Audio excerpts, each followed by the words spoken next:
किसी विषय पर बोलो, किसी विषय पर न वासना वगैरह की चर्चा चल रही है, पर मैं तो अपने विषय में एक बात कहता हूँ।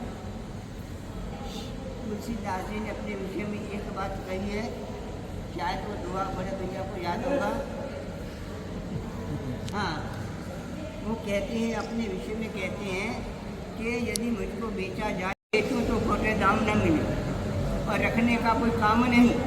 वो अपने विषय में तुलसीदास जी कहता है कि मैं कैसा हूँ, यदि मुझको बेचा जाए तो खोटा सिक्का भी न मिले, खोटे सिक्के जितना भी मूल्य नहीं है और रखने का भी कोई काम नहीं है। फिर भी तुलसीदास कहते हैं मैं नवाजा गया, ये सब प्रभु राम की कृपा। मैं ऐसा, मैं भी तुलसीदास कहते हैं नवाए गए मैं, तो ये मेरी कृपा नहीं, मैं तो कैसा हूँ, खोटा सिक्का जिसका कोई बेचने का भी कोई खोटा सिक्का मूल्य नहीं, रखने को काम, फिर भी मैं नवाया गया। ये प्रभु राम कहते हैं, ये राजा राम की कृपा। तो बस मैं भी ये कहता हूँ, जो ये वासना नहीं की है, ये सब गुरुओं की कृपा तो है, गुरुओं की कृपा तो है, गुरुओं की कृपा तो है, वडीलों के, उसके साथ मेरे संगी साथियों की भी कृपा। यदि ये मेरे सब संगी साथी मेरे को इतना सहयोग न देते, मेरे को इतना संभाले नहीं, तो मैं भी अपना कार्य कैसे कर सकता हूँ। तो मेरे जो सभी जो संगी साथी हैं, सारे पूरे समुदाय के जो भी संगी साथी हैं, उनका भी मेरे ऊपर उपकार, देव गुरु धर्म का तो है, उनका भी है, पर ये भक्त लोग जो आए हैं, जिनको मैंने कभी कहा अपने आप ही आए, इनका भी यदि सहयोग नहीं होता, इनका भी यदि कृपा नहीं, आशीर्वाद नहीं, तो मैं आगे कैसे बढ़ सकता। तो मैं जो आगे बढ़ रहा हूँ, उसके पीछे जिनका सहयोग है, जिनकी मेहनत है, जिन्होंने मेहनत करके मुझको तैयार किया है, तो आगे का तो उनका है, उनकी कृपा है, उनकी दया है। और सच व्यक्ति अपने आप में कुछ नहीं है। ये मेरा एक अनुभव है कि कृपा के बिना, गुरु और प्रभु की कृपा के बिना, देव गुरु की कृपा, व्यक्ति अपने आप कुछ नहीं कर सकता, कुछ नहीं कर सकता, सब उसकी कृपा का फल है। तो आपने जो कहा, बिल्कुल आपकी शुभकामनाओं से, आपकी शुभकामनाएं आज जो मेरे को मिली हैं, और शुभकामना का बल है कि मैं भी कुछ जिन वचनों को समझ सकूं, जिन वचनों को समझ सकूं, जिन वचनों को आत्मसात कर सकूं और जिन वचनों को उतार सकूं।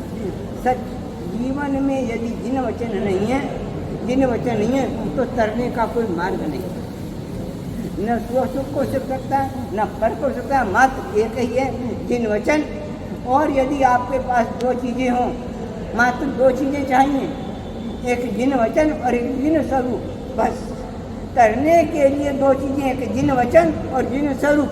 जिन वचन क्या है, जिन स्वरूप की प्रतीति कराता है, और जिन स्वरूप क्या कैसे प्रकट होता है, ये जिन वचन बनाता है। तो जीवन में सबके की दो चीज़ें, जिन वचन और जिन स्वरूप, और ये जिन प्रतिमा भी जिन स्वरूप के वचन को समझने के लिए, और जिन वचन, वैसे जिन वचन जिन स्वरूप अलग अलग हैं, पर दोनों एक दूसरे के पूरक हैं।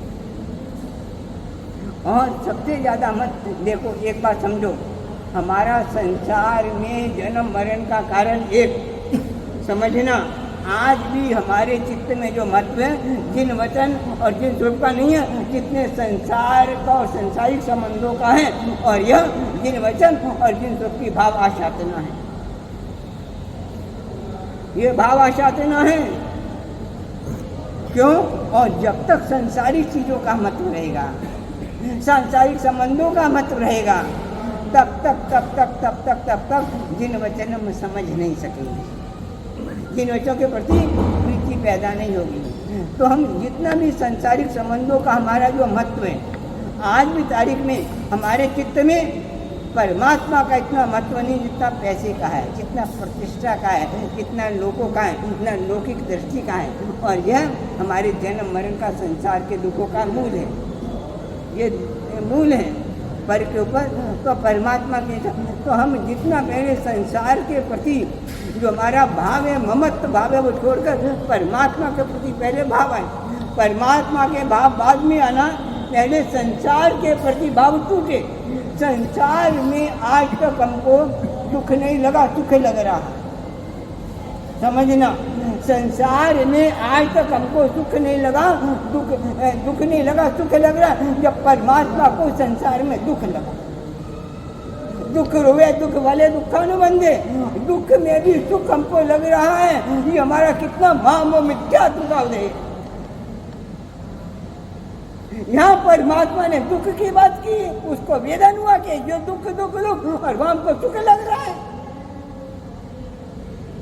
ये कितनी बड़ी हमारा कितना महान महामोहनीय कर्म का उदय। परमात्मा ने यहाँ देखो, अरे जो हम खाएं उसको परमात्मा का विष और हमको अमृत जैसा स्वाद लगे, तो हमारी बुद्धि कैसी होगी? बुद्धि कैसी होगी? बुखार है, मिश्री भी कड़वी लगती है, परमात्मा तो ऐसे। तो जब तक हमको संसार में दुख नहीं लगेगा, इंद्रियों के विषयों में दुख नहीं लगेगा, कषाय में दुख नहीं लगेगा, तीन वचन बहुत दूर की बात, बहुत दूर की बात, बहुत दूर की बात, बहुत दूर। और दूसरी बात, दुख का सबसे बड़ा कारण, हमको यदि अपने जन्म के प्रति राग है तो जन्म की परंपरा बढ़ती रहेगी। हमको अपने जन्म के प्रति राग है तो जन्म की परंपरा बढ़ती रहेगी, याद रखना। और दुख, जन्म ही सबसे ज़्यादा दुख का कारण है। दुख, और जिसका जन्म नहीं उसको कोई दुख नहीं। तो जन्म भी सुख का कारण नहीं है। परमात्मा ने भी जन्म को कोई सुख का कारण नहीं बताया, दुख का कारण बताया है। और दुख के कार्य में भी हमको खुशी लगे हैं, तो यानी परमात्मा से भी ज्यादा हम ज्ञानी हो गए? नहीं, जन्म भी दुख का कारण है। जिसको जन्म में दुख दिखेगा वो जन्म से मुक्त होगा, और जिसको जन्म में दुख दिखेगा उसकी जन्म की परंपरा बढ़ेगी। याद, तो ऐसे परमात्मा ने जिसमें संसार में दुख का कहा है, इंद्रियों के विषय में दुख, और हमको सुख लग रहा है, बस परमात्मा। और जन्म में भी हमको जन्म दुख का कारण लगे, दुख रुवे दुख बड़े दुखानुबंधे, तब हम अपना से जन्मदिन मना सकेंगे जब हम अपने जन्म में भी दुख देखेंगे। जैसे परमात्मा ने भी अपने जन्म में दुख देखा, हमको भी जन्म एक दुख का कारण लगे, और इसके लिए मेरे को भी लगे। इसके लिए आप सब जो आशीर्वाद देने आए, मेरे को शुभकामना देने आए, शुभकामना आशीर्वाद देने आए कि भाई समय बहुत कम हो गया, इतने घंटे बीत गए।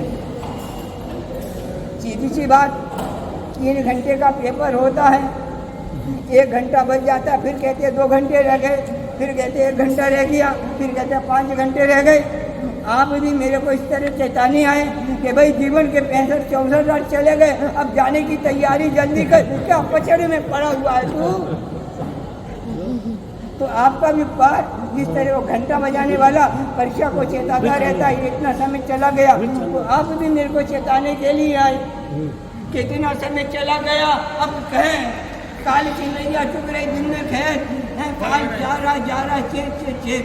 आपका भी काल चेताने के लिए आ गए। अब मैं न सोचूं तो मेरा भी भाग, आपका भी सबका बात। और ऐसे और जिन वचनों में परमात्मा ने जिसमें दुख कहा है, हमको दुख जन्म में दुख का वेदन हो, इसी भावना के साथ आप